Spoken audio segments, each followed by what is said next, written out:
अशाच ताज्या व महत्त्वाच्या घडामोडी जाणून घेण्यासाठी आमच्या शेतकरी वार्ता न्यूज MS-20 चॅनलला लाईक, सबस्क्राईब व शेअर करा। नमस्कार, आपण पाहतात शेतकरी वार्ता न्यूज MS-20। छत्रपती संभाजीनगरात शिवसेना उभाटा गटाला मोठा धक्का। माजी नगरसेवक मनोज गागवे यांचा असंख्य कार्यकर्त्यांसह थेट भाजपात प्रवेश। शहरातील राजकीय वातावरण तापलंय।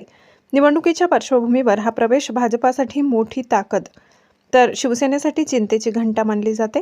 गागवे यांच्या समर्थकांनी भाजपमध्ये दाखल होताच उत्साहाचं वातावरण तर शिवसेनेत खळबळ उडाली। शहरातील राजकारणात नव्या समीकरणांची चिन्ह स्पष्ट। सत्ता समीकरणांवर याचा मोठा परिणाम होण्याची शक्यता व्यक्त। या प्रवेशामुळे निवडणूक चित्र बदलणार का, हा ठरणार का खरा गेम चेंजर, याकडे सर्वांचे लक्ष लागले। पक्ष किती जणांचे पक्ष प्रवेश झालेले आहेत?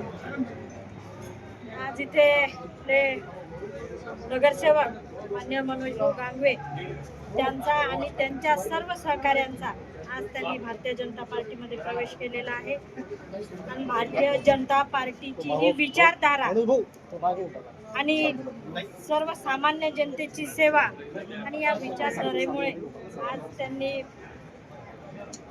सर्वसामान्य गोरगरीब जनतेच्या सेवा करण्यासाठी भारतीय जनता पार्टीमध्ये प्रवेश केलेला आहे। जुन्या कार्यकर्त्यांना तरी बोलताना असं म्हणते मनोज गांगवे की तुम्ही शब्द दिलेला आहे, फक्त आमच्या सगळ्यांचा शब्द पाळा म्हणून असं देखील ते बोलले होते। शब्द तर दिलेला होता काही तिकीटच त्या ठिकाणी? तिकिटाचा विषय नाही, त्यांना फक्त इथली आपली विचारधारा ही आवडलेली होती। मी म्हटलं आल्यानंतर जो सामान्य जनतेचे प्रश्न सोडविल, सामान्य जनतेची सेवा करील, अशा यांना इथे न्याय दिला जातो। कारण मी पण वेगळ्या पक्षामध्ये होते, तिथून मी आले, पण मी सामान्य जनतेच्या मध्ये सदैव काम केलं आणि काम करणाऱ्यांना इथे संधी दिल्या जाते। जाणारा हे आहे, म्हणजे नवीन आले म्हणजे जुने गेले असा विषय होत नाही, तर सर्वांनी मिळून इथे काम करायला करणार।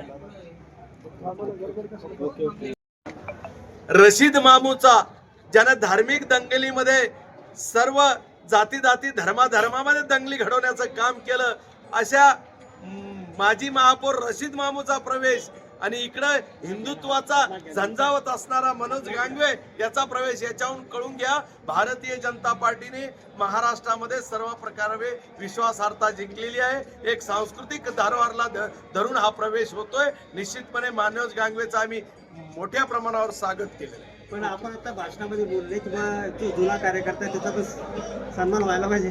हे बघा, आम्ही ज्यांना जनतेचा विश्वास आहे त्या नेत्यांना प्रवेश करताना हे सांगितलं, जुन्या कार्यकर्त्यांचाही विश्वास तुम्ही जिंकावा ही भावना ठेवतो। कारण ज्याची ताकद आहे त्याला खऱ्या अर्थानं जनतेच्या सेवेसाठी निवडणारा पक्ष आहे।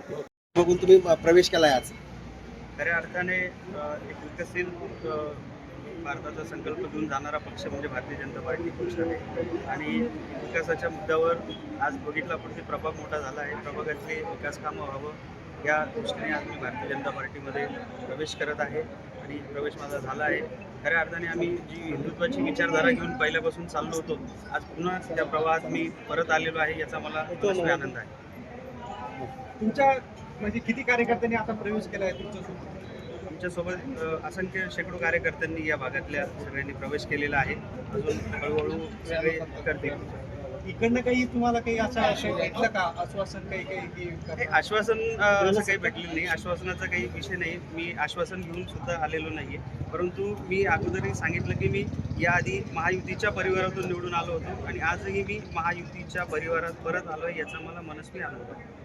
परंतु ज्या पक्षाने आपल्याला आतापर्यंत नगरसेवक बनवलं, स्वीकृत बनवलं, आपल्या घरामध्ये नगरसेवक पद दिले, आज त्याला तुम्ही सोडलेलं आहे, विसरून गेलं नाही, कारण काय की इकडे येण्यासाठी? निश्चित विसरण्याचा प्रश्न नाही आहे, विसरलेलो नाही आहे।